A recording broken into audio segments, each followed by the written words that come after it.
يا مساء الخير عليكم يا حبايبي، عاملين ايه؟ اتمنى تكونوا في افضل حال يا رب، وصحة وسعادة وهنا وراحة بال، ودايما كده زايدين مش ناقصين بإذن الله. النهاردة يا جماعة انا هعملكم معشوق الملايين، كل الدنيا بتحبه، جوا مصر برا مصر، كبير صغير. انا ما سمعتش حد ما بحبش الكشري بتاعنا المصري الجميل. النهاردة هعملهولك على طريقته ممرمر. اتمنى تعجبك طريقتي بإذن الله. البداية نقول بسم الله الرحمن الرحيم، ونصلي على حبيبنا عليه أفضل الصلاة والسلام. أنا معايا يا جماعة جبت نص كيلو عدس بجبة زي ما انتم شايفين كده، غسلته كذا مرة، وبعد كده سخنت مية على النار لحد ما غلت، هكبها بقى على العدس، وهنقعه بقى لمدة تلت ساعة يا جماعة أو نص ساعة كده لحد ما تعملي الدقة بتاعت الكشري والصلصة والبصل تحمريه. هتلاقي العدساية طرت شوية معاكي كده، وجاهزة انك تعمليها مع الرز. ركنته بقى على جنب بقى، وجبت 3 بصلات كبار بقى، قطعتهم جوانح زي ما انتوا شايفين كده، وحنزل عليهم بقى ب3 معالق كبار من النشا. بصل بقى احمر، بصل ابيض بقى، اي نوع بصل، بس الكشري حلو ليها البصل الابيض بصراحة بديله تسكيرة حلوة جدا. هدعك كده بايديا زي ما انتم شايفين كده البصل والنشا. اكون حضرت بقى طاسة على النار وسخنت الزيت بقى، هنزل بقى بالبصل والزيت سخن زي ما انتم شايفين كده. عايزة اقولكم انا البداية كنت بعمله بالدقيق يا جماعة، بس بصراحة من ساعة ما بعمله بالنشا بيطلع مقرمش حلو جدا وطعمه جميل جدا، احلى من الدقيق.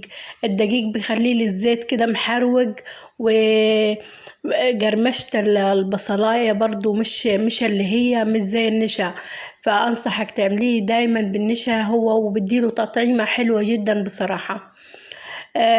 وانا ضعيفة بقى في تحمير البصل بالذات بتاع الكشري ده، زي البطاطس الشيبس كده. كل اللي رايح واللي جاي، اختي تدخل تاخد شوية، بنتي تدخل تاخد شوية، انا واقفة لازم باكل منه.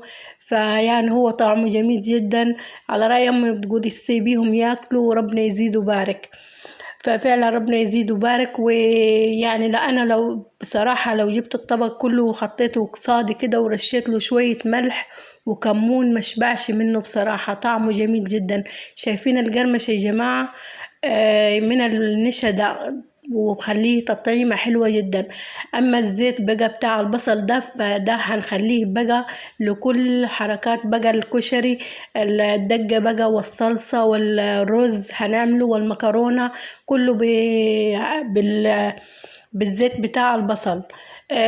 هنعمل بقى دلوقتي الصلصة. حطيت حلة على النار وجبت بصلاية صغيرة قطعتها، وحطيت من زيت البصل بقى، وهحمر البصل لحد ما تصفر زي ما انتم شايفين كده.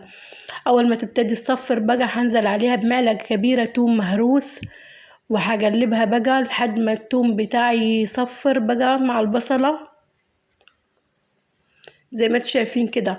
هنزل عليهم بقى بمعلقة كبيرة من الكزبرة، وتوصي بقى بالكزبرة بتدي تطعيمة حلوة جدا للصلصة.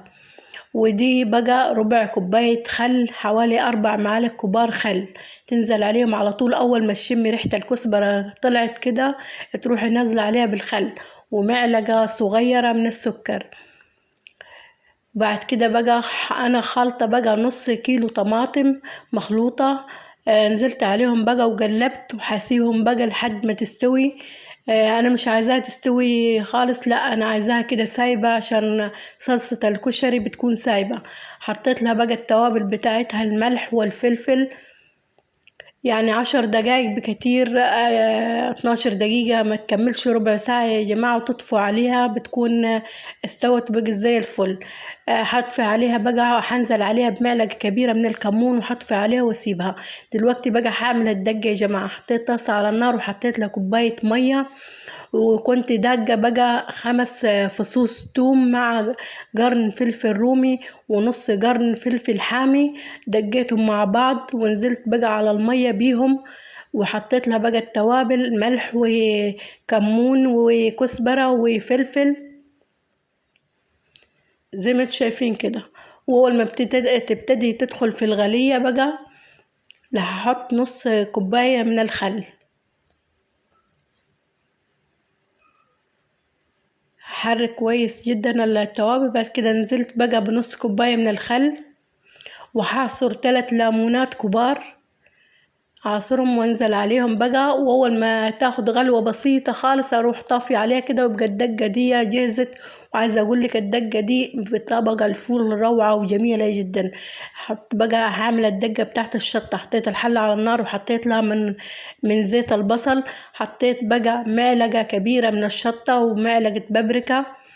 اول ما كده تشمي ريحة الشطة والبابريكا طلعت بقى، تنزل عليهم بكبشتين بقى من الصلصة بتاعت الكشري اللي انت عاملاها.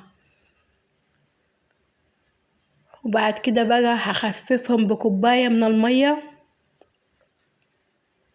والشطة اختياري بقى، عايزة تحطي معلقتين على حسب ما انت عايزة.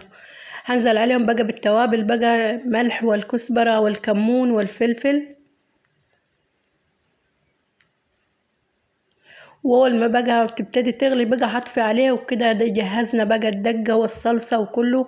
دلوقتي هنعمل الرز. حطيت الحلة بتاعتي على النار، ومن زيت البصل حطيت بقى كوبايتين من الشعرية. هقلب الشعرية كويس جدا لحد ما تحمر، ومش عايزاها تحمر جامد يا جماعة. اول ما تصفر كده تنزل عليها بقى بالرز بتاعنا المصري، حوالي كيلو الا ربع انا حاطاه. انا غسلت يا جماعة الرز المصري لحد المية بتاعته ما بيضت كده، مش عايزة فيه نشا خالص. تفضلي تغسلي فيه لحد ما المية تبقى فاتحة كده ورايقة، يبقى كده مظبوط ما فيهوش نشا، عشان ما يعجنش معك. هقلبه كويس جدا مع الشعرية. وبعد كده ده المكون السري اللي انا بحطه دايما يا جماعة، بخلي الرز بتاع الكشري بتاعه مميز عن غيره بصراحة. معلقة كبيرة مهروسة من الثوم، بدي تطعيمة حلوة جدا. وحطيت مكعب مرقة، وحطيت التوابل بتاعتي بقى، ملح وفلفل وكمون. وجبت بقى العدس، شايفين العدس بتاعي طرى وبقى زي الفل. صفيته كويس جدا من المية، ونزلت على الرز بقى بالعدس زي ما انتوا شايفين كده. هفضل بقى اقلب بقى فيه لحد ما الرزاية بتتقلب مع الشعرية مع الرز مع العدس كويس جدا، واسخنوا مع بعض. اهم حاجة انك تقلب الرز كويس جدا على النار. بعد كده هتكون مسخنة مية سخنة. افضلي بقى قلبيه فيهم، فضيلك كده 10 دقايق تقلبي في الرز عشان بقى ما يتعجنش معاكي. نزلت بقى بالمية السخنة حوالي يا جماعة عقل الصباع بعد كمية الرز والعدس. وهغطي عليه بقى، واول ما يدخل بقى يتشرب بقى ويدخل في السوا، هوطي عليه شمعة يا جماعة عشان ما يتعجنش معاكي بقى. توطي عليه شمعة بقى وتسيبيه يستوي بقى مع نفسه 10 دقايق كده، اقل من 10 دقايق، وهتشوفيه تلقيه مستوي زي الفل زي ما انتوا شايفين كده. الرز بتاعي ما كملش تلت ساعة على النار، استوى زي الفل. فلازم بقى بالمعلقة كده تقعد تهويه بقى، تطلع البخار مني. لازم رز الكشري يتهوى، تفضل تهويه. او ممكن تحطيه في طاسة كيك، تطلعيه كله تحطيه في طاسة الكيك يتهوى.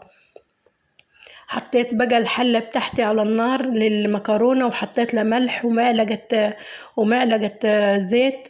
ونزلت بقى بكيس مكرونة سباكيتي وكيس مكرونة صغيرة مرمرية، وهسلقهم يا جماعة 3/4 سوا، مش عايزاهم يستووا ولا يتهروا خالص، لا 3/4 سوا حلو جدا. وبعد كده بعد ما يستووا هقوم مصفياه كويس جدا، وحط طاسة على النار ومن زيت البصل يا جماعة. هنزل بقى اسخن الزيت كويس، وبعد كده هنزل عليه بالمكرونة.